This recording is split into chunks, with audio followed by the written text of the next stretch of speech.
Hey, what's going on, internet? Got a video here for you today of doing some stuff that I think that a lot of you aquarium fans would probably like to check out.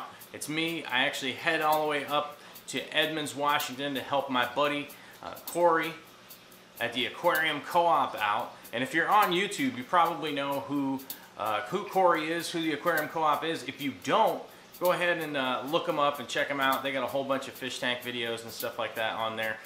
He's a online retailer, local business guy. This is actually the warehouse portion of his business.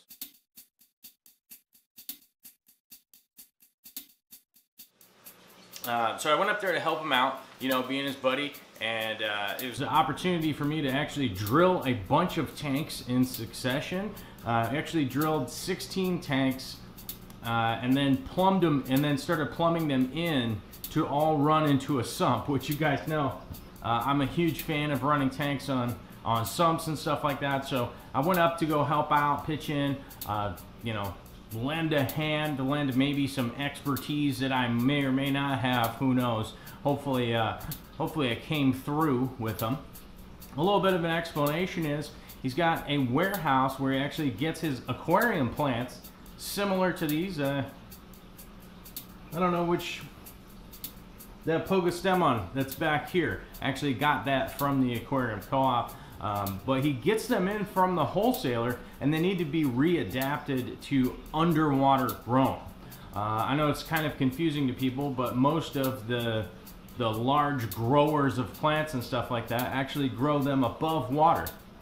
And his system is actually just getting you know, too tight. You know, it's too compact, so you need to expand it a bit. So there's 16 40-gallon breeders being added in so that he can get them in and then fully acclimate them to growing underwater instead of just throwing them in a box and sending them on to you guys, which I think is really cool. And it's awesome to be able to get a behind-the-scenes look and check out some of the stuff and like what goes into you know, getting aquarium plants out to you guys, like just exactly how much work goes into it and all that kind of stuff. And it's really fun for me to go up and lend out a hand. If I get an opportunity to do it, I sign up. And it's a constant question that I get from people all the time: how do I learn how to do all this stuff? Well, when an opportunity like this comes up, I go do it. I just be like, yeah, cool, I can go help you out and drill a whole bunch of tanks. So and that's just kind of the way that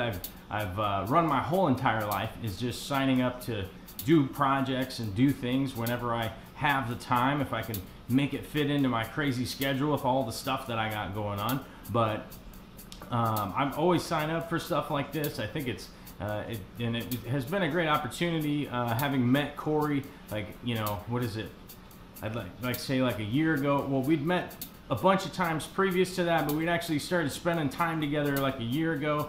And he's a great dude, and it's really fun for me to go help out and also get opportunities to do fun stuff like this.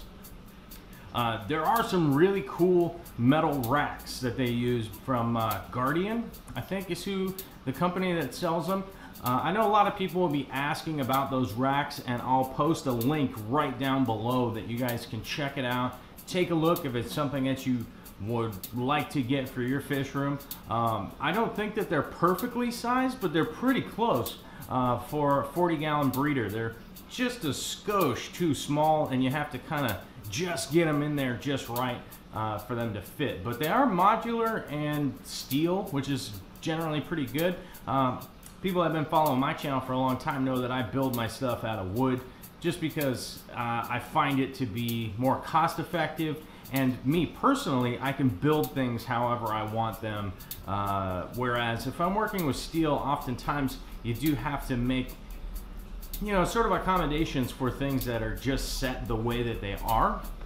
And you know, being a guy that has a wood shop, I just kind of generally build stuff out of wood. But if you were somebody that owned, like, or say you had a condo and you don't have a ton of space and you don't want to tear up the drywall or bump into anything or stuff like that, these modular racks might work out fantastically, you know, especially if you are planning on moving down the line, if you are planning on moving and say taking that stuff with you. But you know, I know a lot of people are going to ask about it, so I'll post a link down there and you can you know, take a look and see if it's something that can work in your budget or not. I just think they're kind of cool, so just try to pass on a little bit extra for you. You know what I mean? So hopefully you guys enjoyed the time lapse.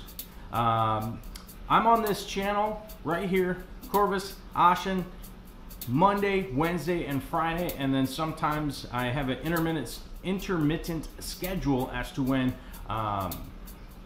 you know, edited videos like this are going to come out. I try to put out as many as I can, but with the crazy schedule and everything, who knows when that exactly will be. But typically it's in the morning, and go ahead and hit the notification thing so that maybe you'll get a shout out. But Monday, Wednesday, and Friday I am live from 3 o'clock to 5 o'clock on YouTube. You can check that out. Or if you want to hear from Cory and myself, you can actually check out The Real Fish Talk. It's The Real Fish Talk. That's on Tuesdays from 3 p.m. Pacific time to 5 p.m. Pacific time. I don't know what time that is for you, but go ahead and check that out if you get a chance, and if you don't, then you don't. But that's just a little installation. I definitely stay tuned for more crazy projects and more nonsense that I'm doing. I got a bunch of chicken stuff coming down the pipe, along with more projects with Cory from the Aquarium Co-op, and more sumps and filters and nonsense and all sorts of things going on a regular basis. So thanks for tuning in and checking it out, and I'll talk to you later.